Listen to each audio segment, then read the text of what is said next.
سستی نہیں, کوئی عذر کی وجہ سے روزے چھوڑے.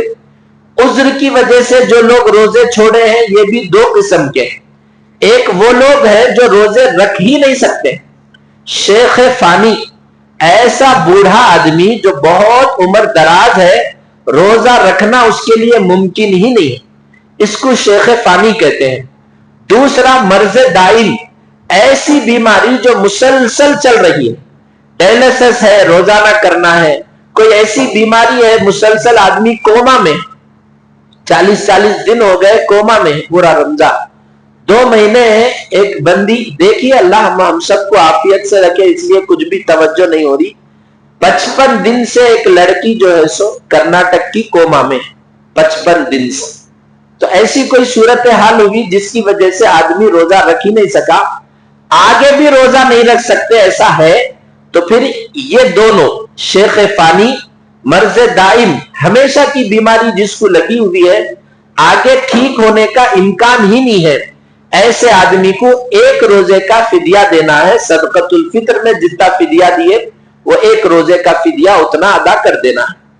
دوسرا معذور آدمی وہ ہے جس کا عذر عارضی طور پہ, ایک 4 دن 1 ہفتہ طبیعت خراب رہتی یا 15 دن طبیعت خراب رہتی, پھر طبیعت میں بحالی ہے, 10 دن طبیعت ٹھیک ہو جاتی, ان 10 دنوں میں 1-2 روزوں کی قضا کر لے.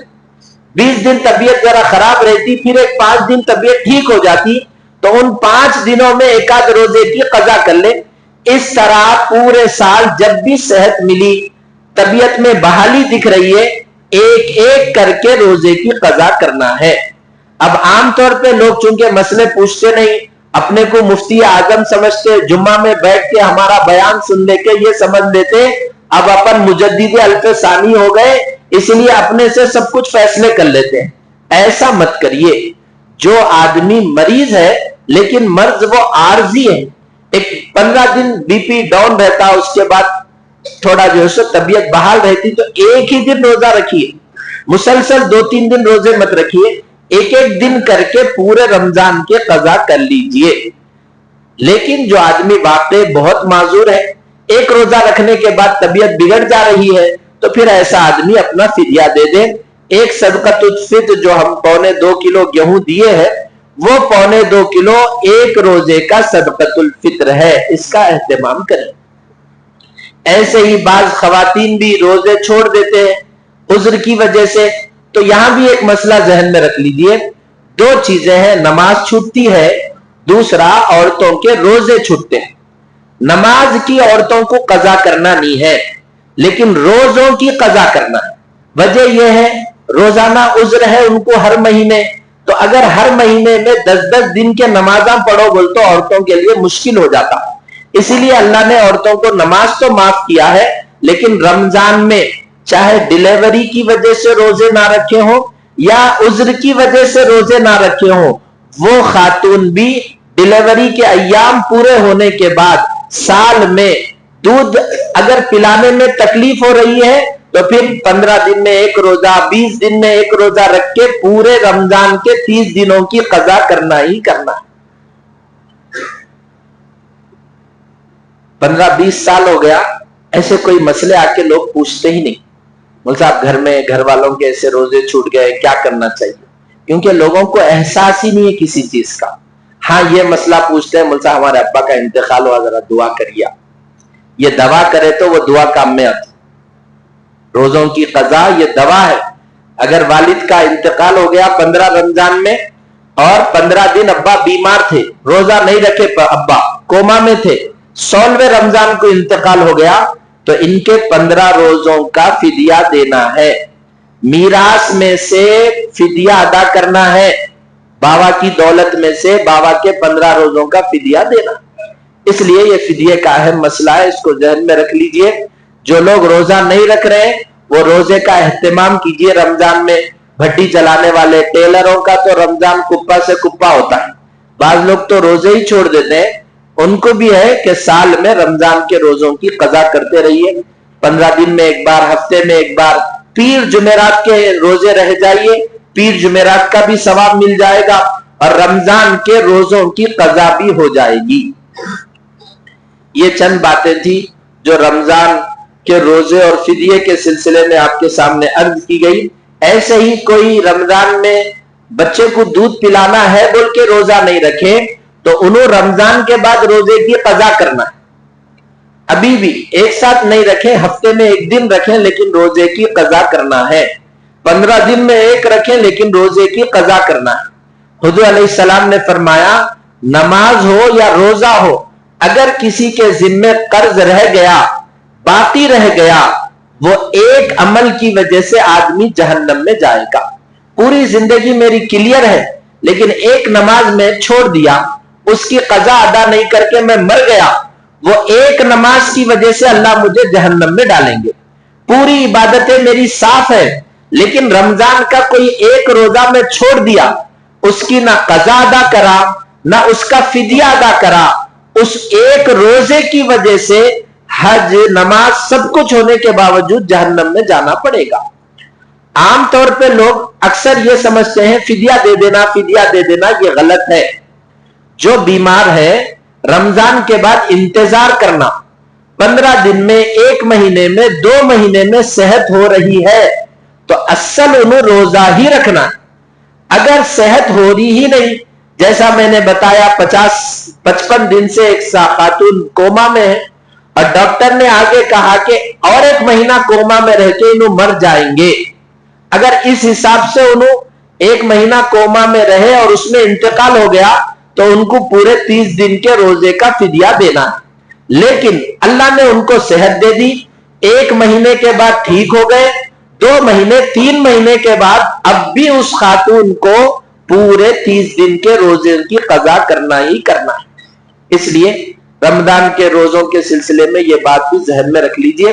ایسے ہی بعض بوڑھے لوگ جو صرف شوگر ہے بول کے روزہ نہیں رکھتے، وہ بھی معذور نہیں ہے۔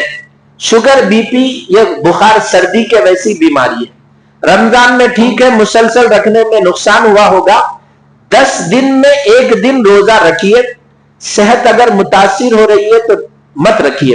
ایک دن روزہ رکھنے کے بعد شوگر میں کوئی مسئلہ نہیں ہوا، بی پی میں کوئی مسئلہ نہیں ہوا تو ہفتے میں ایک دن، ہفتے میں ایک دن، ہفتے میں ایک دن، اس طریقے سے پورے 30 روزے مکمل کر کے قضا کر لیجئے۔ یہ چند باتیں تھی جو آپ کی خدمت میں عرض کی گئی۔ اللہ سبحانہ وتعالی ہم سب کو صحیح علم و عمل کی توفیق عطا فرمائے۔ ایسے ہی آپ لوگوں سے گزارش یہ ہے 15 منٹ کے بعد، 20 منٹ کے بعد آ کے جمعہ میں مت بیٹھیے، شروع سے آ کر جمعہ میں بیٹھیے، پھر انشاءاللہ سال بھر مسجد سے جڑے رہنے کی توفیق ملے گی۔ ایک عربی شاعر کا شعر ہے، اس کا ترجمہ میں کر دیتا ہوں۔ اے مسلمانوں، تم کیا سمجھتے ہو کہ قرآن آسمان پر اٹھا لیا گیا؟ نہیں، قرآن آج بھی تمہاری مسجدوں میں رکھا ہے اور تم کو دعوت دے رہا ہے۔ اے مسلمانوں، کیا تم سمجھتے ہو کہ تمہاری مسجدیں بند کر دی گئی جیسا کہ اقصی کی مسجد بند کر دی گئی؟ نہیں نہیں، تمہاری مسجدیں کھلی ہیں، اس کے دروازے آج بھی تمہارا انتظار کر رہے ہیں۔ اے مسلمانوں، تم کیا سمجھتے ہو کہ تمہارا اللہ مر گیا ہے یا تمہارا اللہ رمضان کے بعد سو گیا ہے؟